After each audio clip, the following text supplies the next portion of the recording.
Our process began actually like about 2 years ago when Mr. Leda became the principal of M399.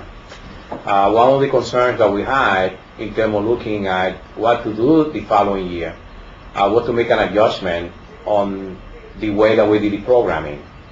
I've been in this building for quite a few years, and every year was the same challenges in terms of how to program and how to make a program that works for the students and that was viable for the teachers.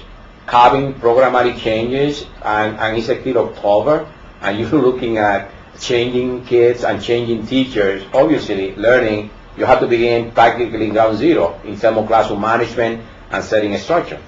Before, there was no program, of course, and we had to wait for a period of time before we make all the adjustment in teacher scheduling before a student actually had their own program.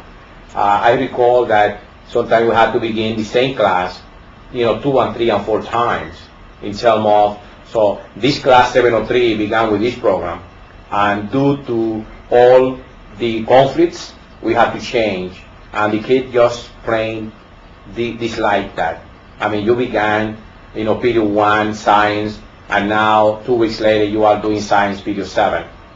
I remember that by November, sometime in December, the people were having conflicts, with one classroom and with one teacher, and a student going to a classroom that was being utilized